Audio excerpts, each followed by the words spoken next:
Love English podcast. Hello, everyone, and a very warm welcome back to Love English podcast. I'm Emma, and I'm so glad you're here with us.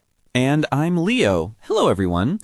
Emma, I had a very frustrating experience this week with my English studies. I feel like I'm working hard, but my methods are wrong. Oh, that feeling of working hard without seeing results is the worst. Tell me about it. What were you doing? I decided to get serious about vocabulary. I downloaded an app, and I made it my goal to memorize 20 new words every day. On Monday, I memorized 20 new words. On Tuesday, I memorized 20 new words, but I had already forgotten half of the words from Monday. By Friday, I felt like my brain was a bucket with a big hole in it. The words just kept falling out. It was so discouraging. Leo, your brain is not a bucket with a hole in it. The problem is not your brain. It's the words. You were trying to memorize words in isolation. An isolated word is like a single leaf floating in the wind. It has no connection to anything, so it's very easy to lose. A leaf in the wind. That's a perfect description. So what is the solution? How do I make the words stick? You need to stop collecting leaves, and you need to start planting trees. You need to learn words where they naturally grow, inside of stories.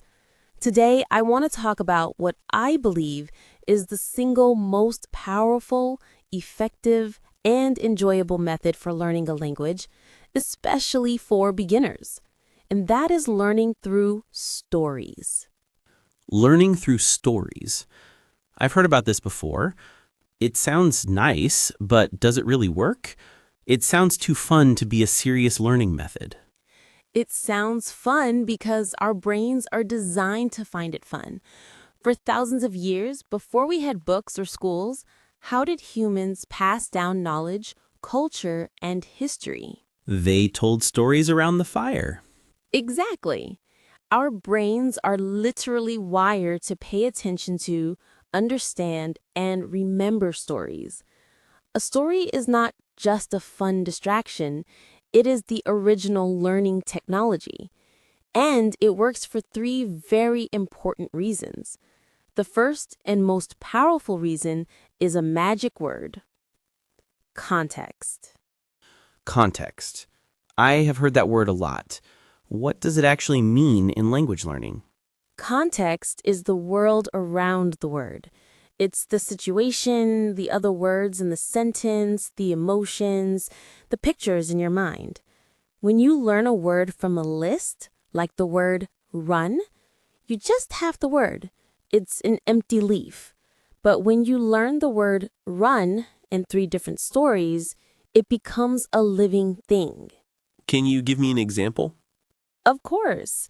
In story number 1, a character says, "I wake up every morning and I run in the park. I love to exercise." In this story, you learn that run is a form of exercise. The context is health, morning, and the park. Now, in story number 2, a character looks at her computer and says, "Oh no, this program is running so slowly today." Is this the same meaning of run? No, not at all. In that context, run means that the program is operating or working. Exactly. The context of the computer and the program tells you the meaning. Now, for story number 3, a mother looks at her child who has a cold and says, "Your nose is running. Here is a tissue." What does run mean here? It means there is liquid coming from his nose because he is sick. Perfect. You just understood 3 different meanings of the same word without a dictionary. You understood them because of the context. The story creates a small world, a picture in your mind, and that picture gives the word its meaning. This context is like superglue for your memory. You don't just remember the word, you remember the scene, the character, and the feeling. The word has a home. I see now. The words I was memorizing were homeless. They had no story and no context, so they just disappeared. That makes so much sense. So context is the first reason. What is the second reason stories work so well? The second reason is that stories teach you grammar naturally and intuitively, without the stress of memorizing rules. This connects back to our conversation about not memorizing grammar rules. You said it was like learning to ride a bicycle. Yes, and stories are the perfect safe park where you can practice riding that bicycle. Think about a simple children's story. It might start like this. Once upon a time, there was a little bear. The bear lived in a big forest. Every day, he walked down to the river to catch fish. Okay, a very simple story. As you read or listen to that simple story, what grammar are you learning? Subconsciously, you're learning that for a singular noun, a bear, the verb has an S at the end. The bear lives. He walks. You are not thinking about the third person singular verb conjugation rule. You're just absorbing the pattern. The story is a demonstration of the grammar in action. So if I read many simple stories like this, my brain will just start to understand that this is the correct pattern.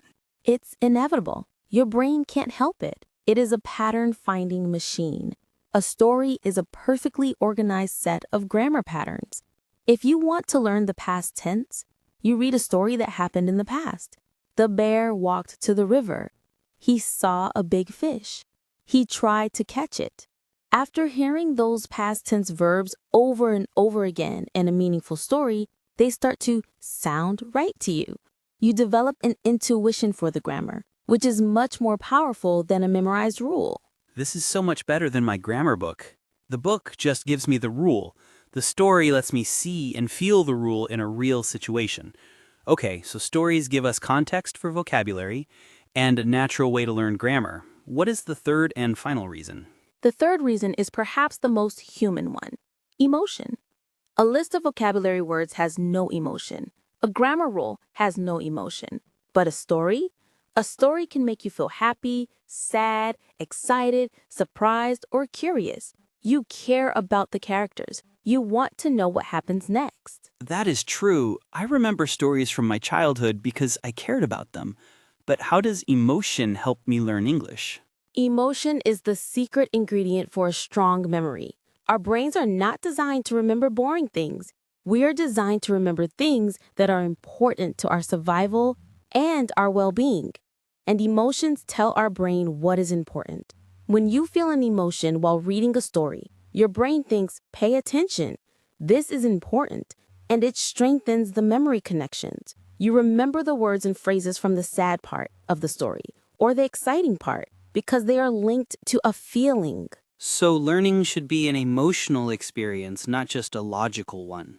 For the best results, yes. If you enjoy the process, if you are emotionally invested, you will learn faster and you will not quit. So to summarize, stories work because they provide context for vocabulary, a natural way to learn grammar, and an emotional connection that helps with memory.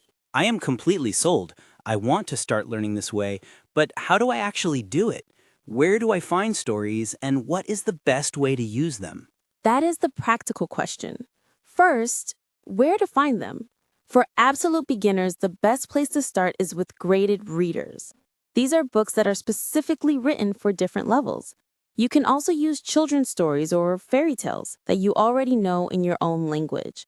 And of course, a podcast like ours, Love English Podcast, is essentially a series of mini stories in the form of conversations. Okay, so I've found a short, easy story. What is my next step? What is the active learning part? A great question. You need a simple system. Here is a 4-step method you can use. Step 1. Just read or listen to the story one time for pleasure. Don't stop. Don't look up words. Your only goal is to understand the main idea. This is your stage 1 passive listening. Okay, step 1 is easy. Step 2. Now, go back to the beginning. This time, read or listen more slowly. This is your treasure hunt. Have your notebook ready. When you see a new word or phrase that seems interesting, pause, and write down the entire sentence in which you found it.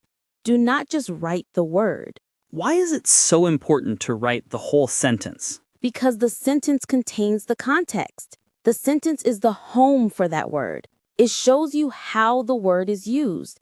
This is 10 times more effective than just a word list. Step 3.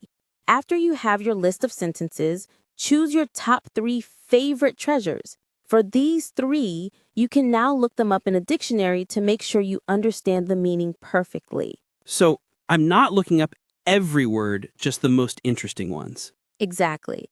And now for the final and most important step. Step 4. You must try to retell the story. You can do it by speaking out loud or by writing it down. Look at your notes if you need to. Use your own very simple words. The goal is not to be perfect. The goal is to actively use the vocabulary and grammar you just learned. This step turns the knowledge into a skill. It's the creation and ownership stage. That is a very clear and powerful system. Listen for fun, hunt for treasure sentences, understand the details, and finally retell the story. If you do that with one short story every week, your English will improve faster than you can imagine.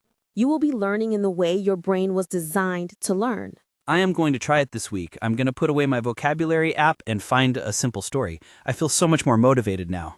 I am so happy to hear that, Leo, and to all our listeners, we invite you to do the same.